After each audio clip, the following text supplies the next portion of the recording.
God was speaking in Isaiah 46 verse 9. Here is what he said. He said, remember not the former things of old, for I am God and there is none else. I am God, there is none like me. There's no other God and there's no one like God. Now hear this. There are not many gods. The reason you hear they say many gods is because men can call anything God. It doesn't mean they are God. If I carry this speaker now, I say this is my God, you will call it a God. Is it a God? Not a God. So all the demons that people worship, they are not gods. Every spirit knows that there's one God. Even the ones they worship know that they are not God. So please get this right. There's no other God anywhere. People may say there are many gods. You may see it written in places that there are many gods. They are actually not God. They are only called gods. God knows that He is alone. Every spirit that is worshipped knows that they are not God. If you meet them, they will tell you, I'm a demon, oh, I'm not God, I was created. What makes God God? Only Him has the criteria. No other spirit has it. And that's why God will tell you without contradiction. Isaiah 46 verse 9. He said, for I am God, there is none else. I am God, there is none like me. Meet all those so-called spirits that are being worshipped. They will tell you we are demons. We are not God. At best, they are fallen angels. There is only one God. Only one. People may misunderstand other things as God,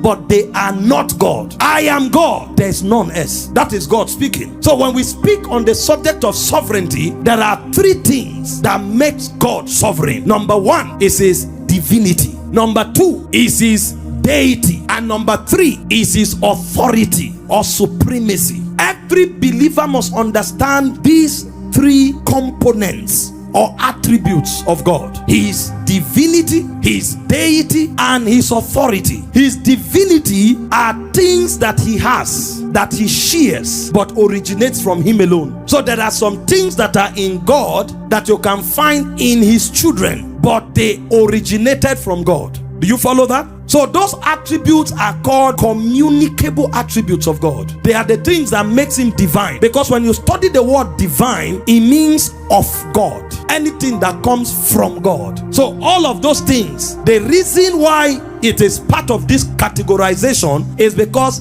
although He shares it with others, He is the source. And His manifestation of these attributes is absolute. Only Him manifests it in essence and in action in an absolute manner. For example, God is righteous. He gives us His righteousness and we have His righteousness, but only He is the source of righteousness, and only He manifests righteousness both in essence and in functionality in an absolute way. We have righteousness as a nature, but we can't manifest it absolutely because we are still undergoing transformation. But God has righteousness as source, and it defines His essence, and He manifests righteousness in an absolute manner. God has never erred. You will never trace any form of history and hear, not seen, mistake. He has never made a mistake. He is right and has always been right, and will always be right. So He doesn't just have righteousness as His essence, He also manifests it